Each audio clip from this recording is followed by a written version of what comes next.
Selamat pagi anak-anak. Assalamualaikum warahmatullahi wabarakatuh. Waalaikumsalam warahmatullahi wabarakatuh. Kali ini kita ketemu lagi di pelajaran IPA ya. Ibu absen dulu. Siapa yang tidak hadir? Ya, siapa? Dedi kenapa? Dedi sakit. Sakit apa? Matanya panas. Oh, panas ya. Supaya Dedi cepat sembuh, kita doakan ya. Mudah-mudahan Dedi cepat sembuh. Amin. Nah, sebelum kegiatan pembelajaran, silakan berdoa dulu dipimpin oleh ketua kelasnya. Sebelum belajar, marilah kita berdoa. Berdoa mulai.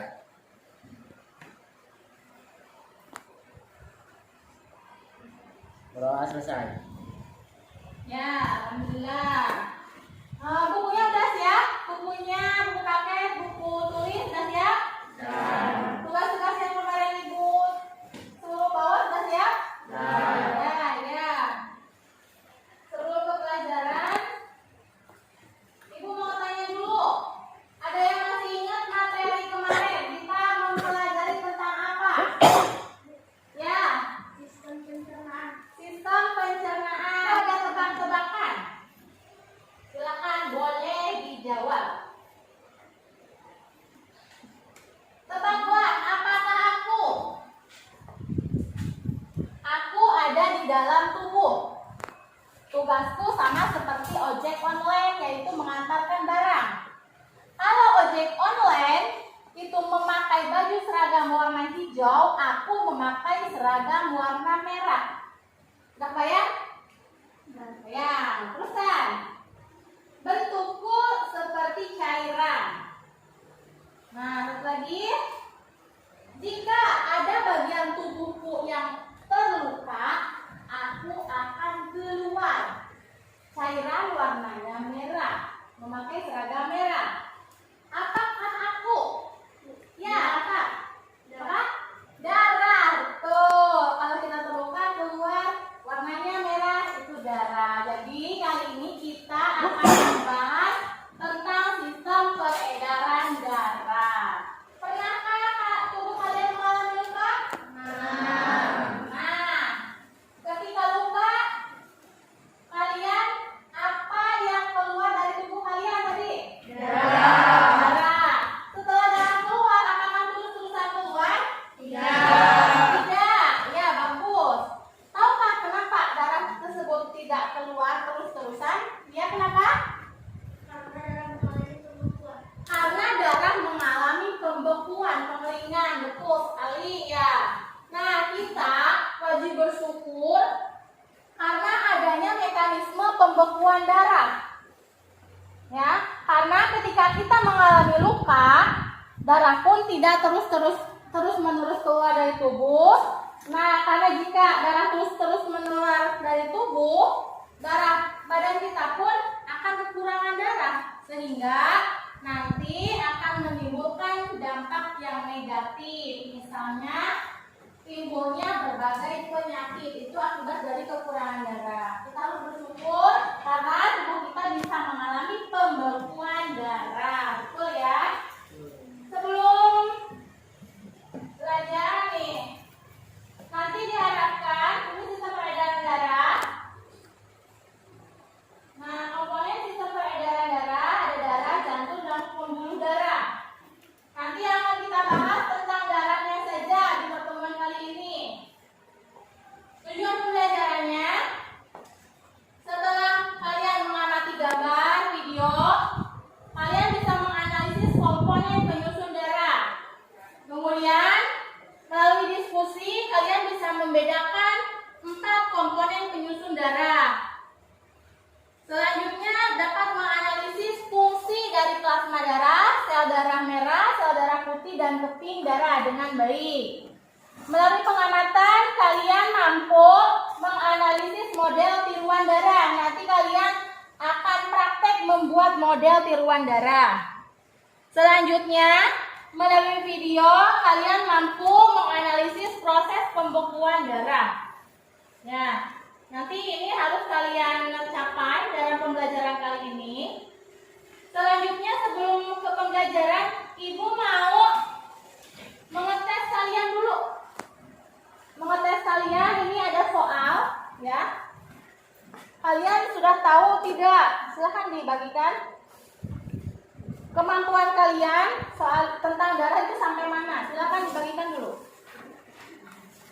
Nanti kalian isi, silakan kasih nama, silakan diisi sesuai dengan kemampuan kalian. Silakan isi. Tulis namanya, tulis namanya. Kelasnya.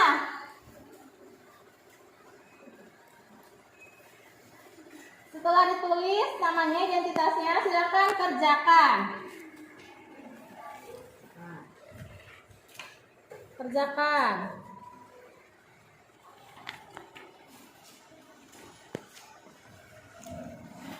Nanti Ibu akan periksa.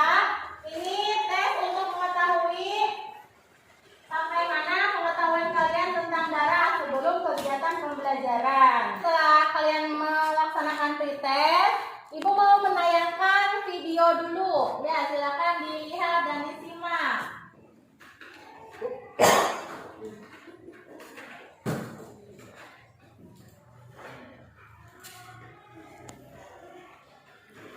Ini adalah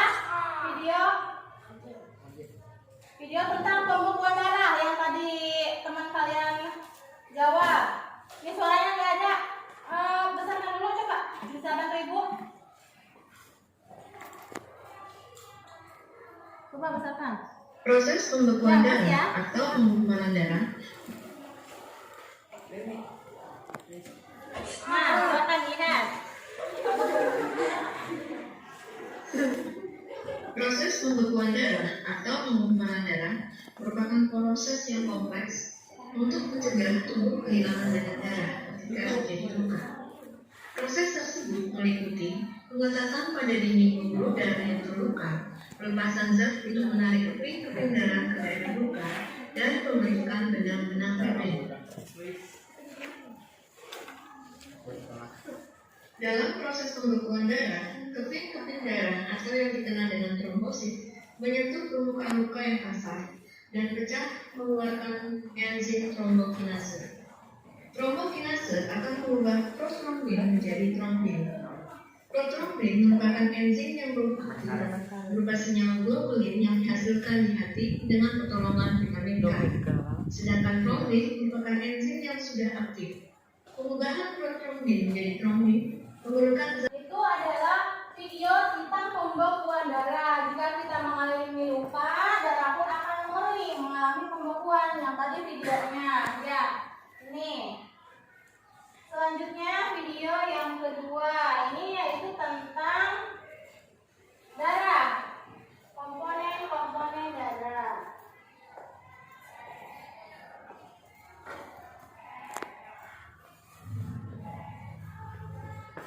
Darah itu terdiri dari apa saja, bukan hanya cairan darah warna merah, bukan. Tapi ada komponen-komponen penyusunnya. Nanti kalian akan praktek sendiri membuat model darah. Ya, silakan disimak dahulu. Pernahkah kita berpikir apa sebenarnya yang terkandung di dalam satu tetes darah kita?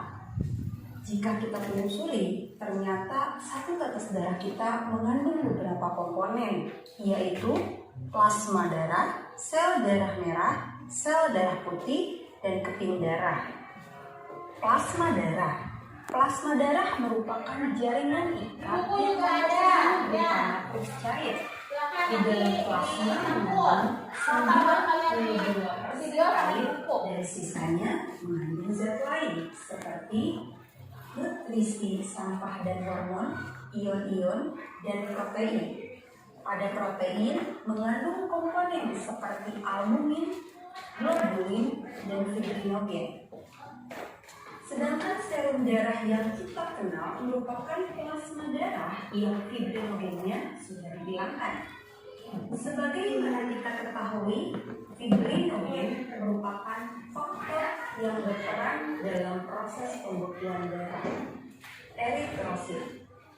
Setiap setiap 1 mikroliter darah ternyata mengandung sekitar 5 juta sel darah merah atau yang dikenal sebagai eritrosit. Eritrosit pada manusia membentuk piringan kecil di kontak atau memiliki bagian yang lebih tipis di bagian tengah. Eritrosit pada mamalia dewasa tidak mengandung nukleus, dan pada eritrosit mengandung hemoglobin yang berperan dalam transport oksigen. Pada vertebrata, hemoglobin hanya ditemukan pada eritrosit, sedangkan pada invertebrata, penghantaran oksigen tidak selalu oleh hemoglobin dan adanya pada plasma darah. Leukosit. Keberadaan leukosit atau sel darah putih kurang dari 1% sel yang ada di dalam darah manusia. Hanya terdapat 1 atau 2 leukosit untuk setiap 1000 eritrosit. Bayangkan, 1 leukosit, 1000 eritrosit. Tapi secara ukuran, leukosit lebih besar daripada eritrosit dan memiliki nukleus. Tidak seperti eritrosit yang hanya ditemukan pada sistem sirkulasi, leukosit dapat ditemukan di luar sistem sirkulasi, yaitu mereka dapat berpatroli di dalam cairan interstisial dan sistem limpa. Leukosit terdapat beberapa variasi, dan variasi tersebut memiliki peran spesifik dalam pertahanan melawan mikroorganisme dan benda asing yang masuk ke dalam tubuh kita.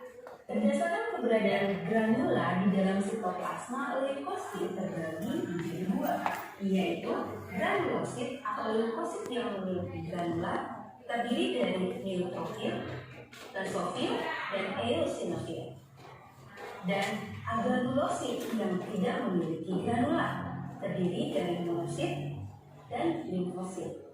Dan pada manusia, neutrofil yang berukuran paling besar. Yang terakhir, trombosit. Yang harus diingat, trombosit ternyata bukanlah sel yang utuh, melainkan hanya fragmen sel yang diproduksi di dalam sumsum tulang. Dan tentu saja mereka tidak memiliki nukleus karena hanya berupa fragmen sel. Trombosit mengandung protein aktif dan miosit. Mereka akan dikeluarkan sebagai respon ketika tubuh terluka dan berperan dalam proses pembekuan darah. Mengenai proses pembekuan darah akan dibahas di video selanjutnya. Oke, segitu aja video mengenai komponen darah. Nah, setelah tadi kalian melaksanakan pretest dan melihat tayangan video tentang pembekuan darah ya, Ibu mau bertanya. Setelah tadi kita kan ada ya soal apakah plasma darah, sel darah merah, sel darah putih, keping darah memiliki karakteristik yang sama? Tidak. Tidak. Ya, bagus. Kemudian bagaimana fungsinya? Apakah sama? Tidak. Ya. Kemudian keping darah berfungsi dalam proses pembekuan darah ketika tubuh terluka. Bagaimana tadi prosesnya pembekuan darah? Sudah ya? Sudah ditayangkan? Kalian memahaminya?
antibodi kita sedang lemah, virus penyakit bisa mudah masuk ke dalam tubuh kita. Lalu bagaimana caranya virus corona masuk ke dalam tubuh kita? Oh iya benar. Nah hari ini kan saat ini kita masih merebak wabah corona ya, masih pandemi corona. Nah ini berhubungan dengan antibodi. Bagaimana corona bisa masuk? Corona itu bisa masuk ke dalam tubuh kita kalau antibodi kita sedang lemah. Ini tadi antibodi itu adalah sel darah putih. Nanti Ku Ibu mau ditampilkan video tentang bagaimana masuknya corona ke dalam tubuh kita. Nanti ya, setelah kegiatan prakteknya. Nah sekarang kalian silakan dibagi menjadi 3 kelompok. Ini yang putra. Satu kelompok yang putri nanti dibagi 2. Silakan kalian kerjakan ini LKPD-nya. Nanti kalian praktek dulu. Setelah praktek membuat model darah, nanti silakan dikerjakan. Ya. Oke, yang ini. Satu kelompok 2 lembar.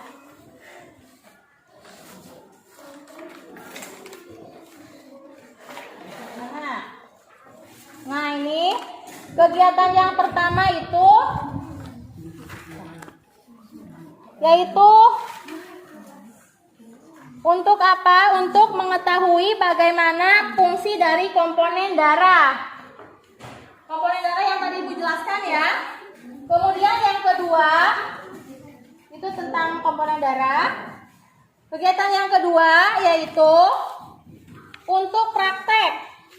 Nah ini prakteknya apa? Kalian disuruh praktek membuat model darah. Kita praktek di luar ya, karena di sini alat-alatnya tidak tersedia. Mohon maaf, kita prakteknya tidak di lab karena labnya itu sedang dalam perbaikan. Jadi kita prakteknya di luar saja. Ngerti? Nah sekarang kita keluar dulu. Silakan dibawa LKPD-nya. Ya, kita keluar dulu. Kita akan praktek untuk membuat model darah.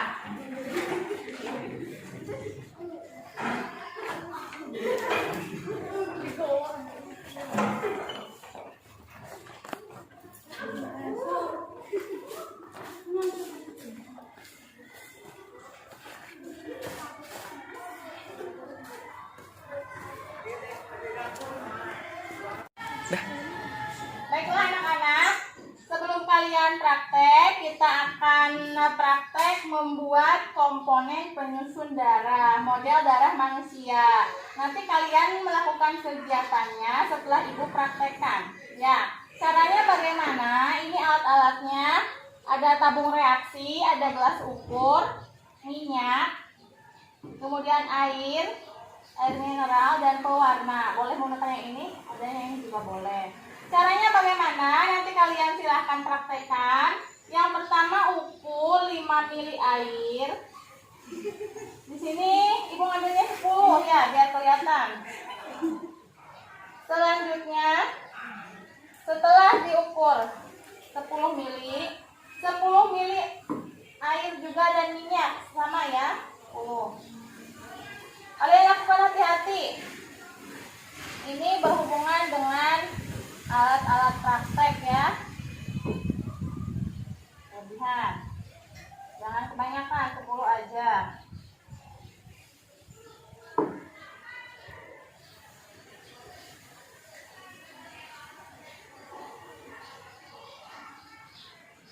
Selanjutnya, masukkan minyak ke dalam tabung reaksi.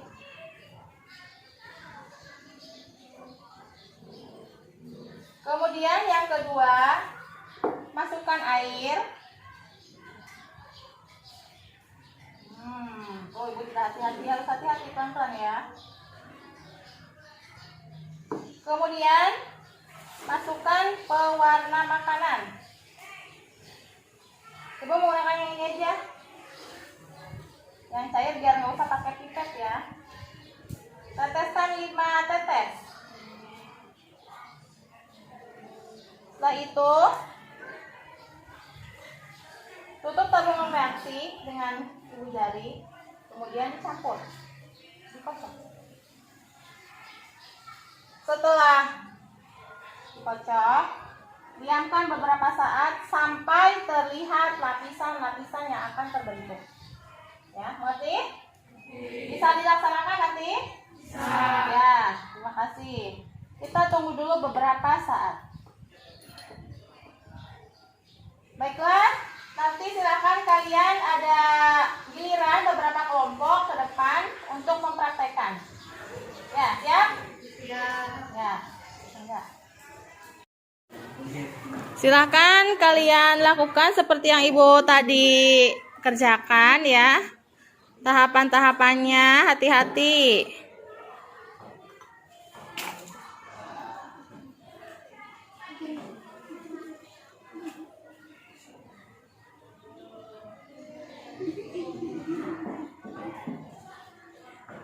Jangan kebanyakan.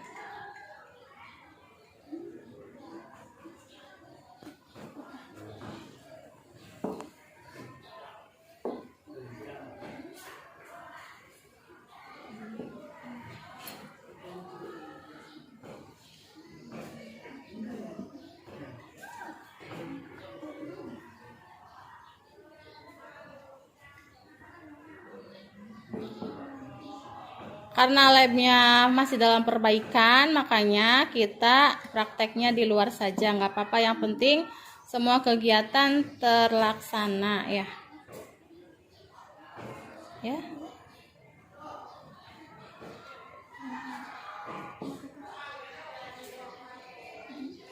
Pelan-pelan.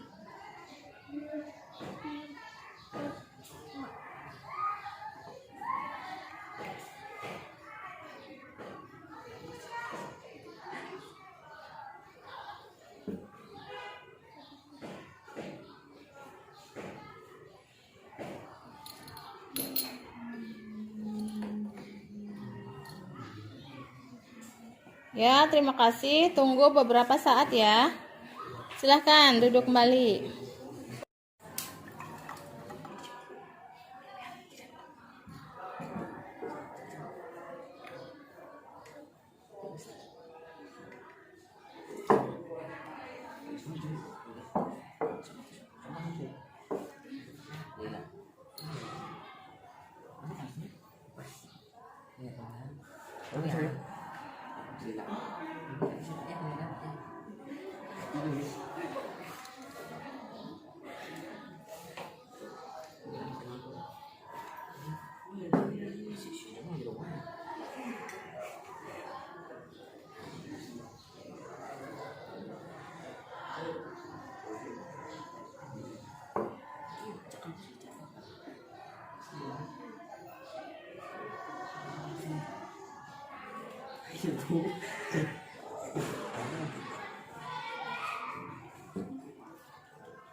dari kegiatan yang tadi kita laksanakan, kita mendapat kesimpulan ada 4 lapisan di sini.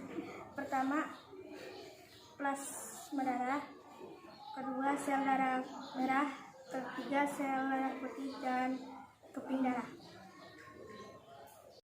Baik, ini adalah hasil dari kegiatan kalian membuat model darah. Sudah terlihat ya lapisan-lapisannya ini. Nah, Ibu terangkan kembali. Ini terdapat 4 lapisan ya, yang sudah tadi kalian lakukan kegiatannya. Yang pertama plasma darah, yang kedua sel darah merah, yang ketiga di sini hanya 1% itu sel darah putih dan keping darah. Plasma darah itu ukurannya mencapai 55% dan sel darah merahnya itu mencapai 45%. Nah, setelah kegiatan ini nanti kalian silahkan mengisi LKPD yang tadi dibagikan. Apa saja mengenai bahan-bahannya, kemudian caranya bagaimana, hasilnya, kesimpulannya apa. Yang ini ya. Oke, setelah praktek nanti kalian mengisi LKPD-nya ya, silahkan dikerjakan.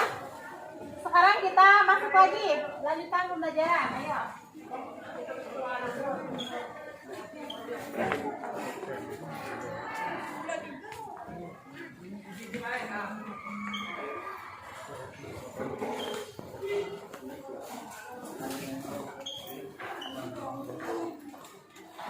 Di kegiatan tadi, silakan ada yang presentasi atau menjelaskan tentang prakteknya. Siapa? Ya, silakan. Silakan ke depan. Yang itu mana? Udah belum? Sudah ya? Silakan ke depan. Jelaskan ke teman-teman kalian. Nah, ini adalah perwakilan dari kelompok 1 ingin menjelaskan tentang kegiatan praktek yang tadi. Dapat berapa lapisan yang terbentuk? Terbentuk 4 lapisan. Lapisan apa saja yang terbentuk? Lapisan pewarna makanan dan air, campuran minyak dan pewarna, pertemuan minyak goreng pewarna makanan dan air minyak goreng. Penggambaran komponen darah yang mana setiap lapisan yang terbentuk.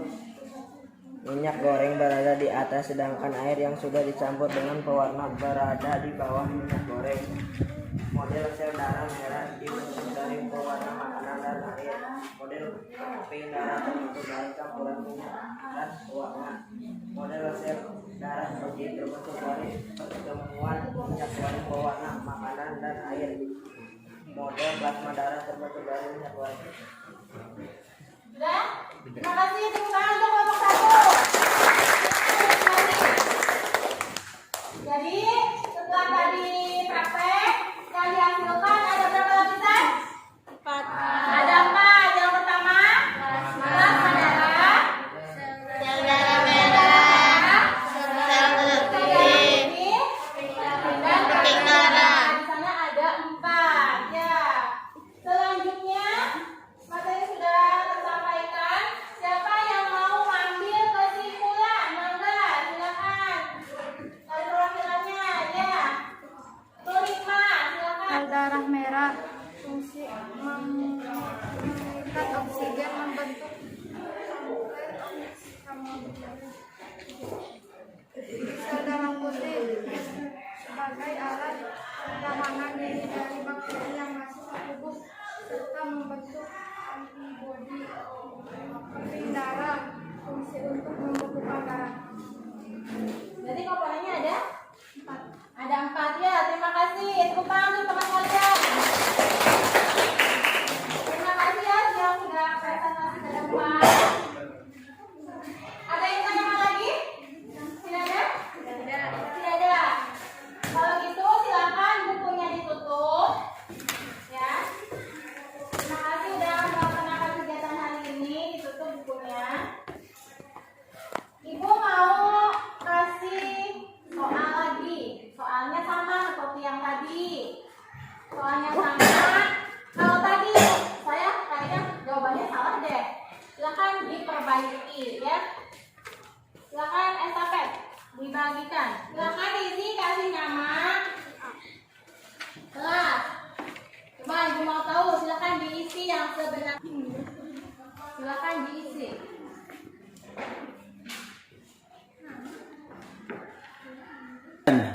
Oke, silakan dikumpulkan. Kontesnya dikumpulkan. Ya. Udah seadanya saja. Mudah-mudahan nilainya lebih bagus dari yang tadi ya, yang tes yang sebelumnya. Ibu mau menjelaskan, tadi ada yang bertanya, katanya bagaimana kalau antibodi badan kita lemah, nanti virus penyakit akan mudah masuk. Nah ini ibu mau menjelaskan tentang bagaimana cara virus corona yang sekarang pandemi ini masuk ke dalam tubuh kita. Ya, silakan dilihat. Nah ini, silakan disimak. Bagaimana virus corona menyerang tubuh? Mungkin itu jadi pertanyaan kita semua. Kita udah tahu bagaimana virus corona akan menginfeksi 1 juta orang di seluruh dunia sampai saat ini. Tapi yang mungkin belum banyak kita tahu, sebenarnya gimana sih virus ini nyerang tubuh kita? Mengapa infeksi virus ini bisa mematikan?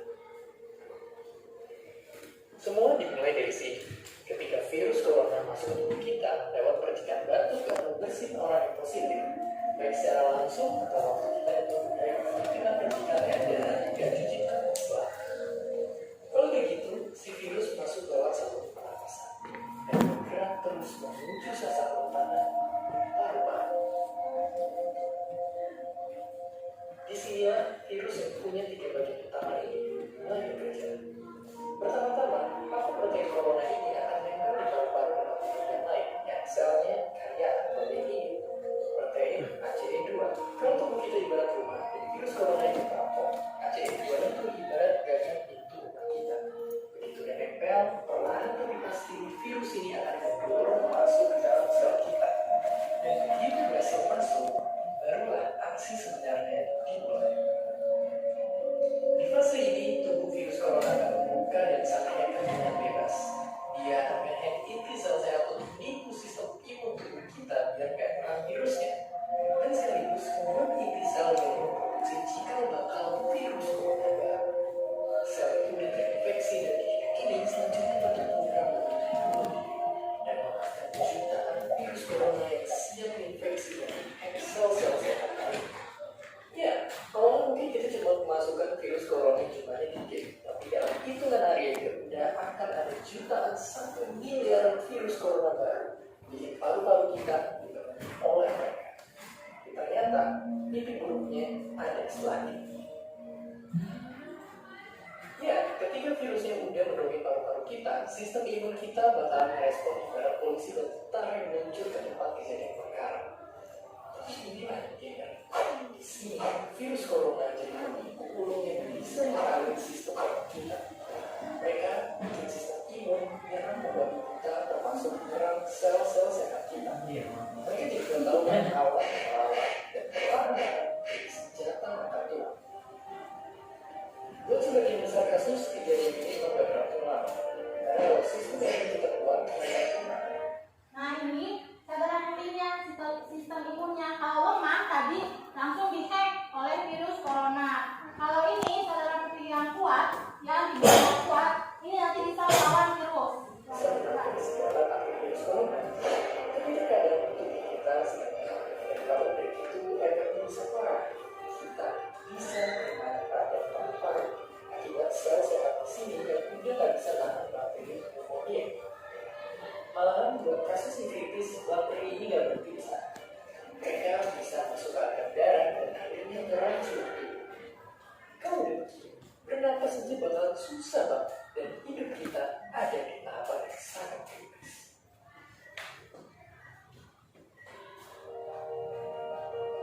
Nah, Ya, sudah selesai ya. Itu si virus corona masuk ke tubuh kita kalau antibodinya lemah. Ngerti ya? Nah, supaya antibodi kita kuat, kita tidak bisa kemasukan virus, apa yang harus dikerjakan? Ibu ada bisa dilihat.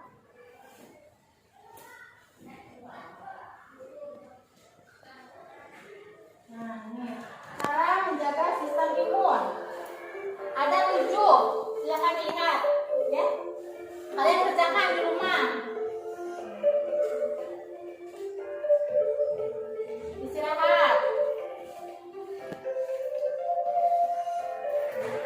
Yang kedua, makanan sehat.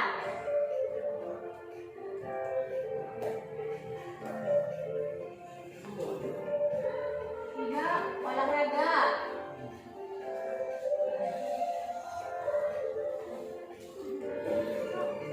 Empat,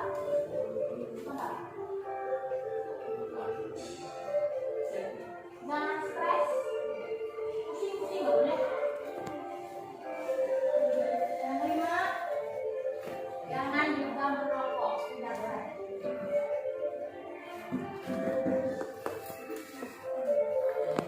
Berjemur. Penting itu berjemur pagi-hari. Terakhir, konsumsi lemak sehat. Komponen penyusun darah tadi ada berapa? 4. Yang pertama, plasma darah, sel darah merah, sel darah putih, dan darah. Kita tadi sudah mempelajari 4 itu, ya. Nah, Ibu mau bertanya, adakah hal baru yang kalian pelajari saat ini? Ada. Apa? Yang baru? Yang baru kalian tahu? Ini saya baru tahu nih. Apa? Apa? Bagaimana cara corona masuk ke dalam tubuh? Nah, tadi betul. Lihat video bagaimana cara corona masuk ke dalam tubuh. Jadi, kalau sistem imun kita lemah atau sedang turun, nanti virus, bukan hanya corona, virus apa saja nanti bisa masuk ke dalam tubuh. Makanya, kita harus memperkuat sistem imun dengan cara apa? Dengan cara yang tadi. Ya, ada 7 cara menjaga sistem imun. Makan sehat, istirahat, olahraga, berjemur, tidak merokok, dan mengkonsumsi makanan gizi seimbang. Selanjutnya, untuk pertemuan mendatang, kalian akan membahas tentang materi yang kedua, masih tentang sistem peredaran darah, yaitu tentang jantung dan pembuluh darah. Kan berdoa. Marilah kita berdoa. Berdoa dimulai.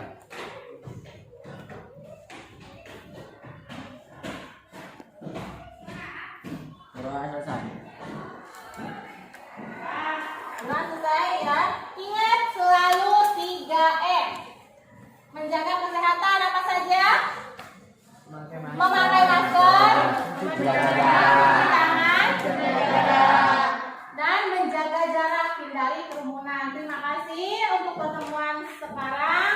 Silakan kembali ke rumah masing-masing. Assalamualaikum warahmatullahi wabarakatuh.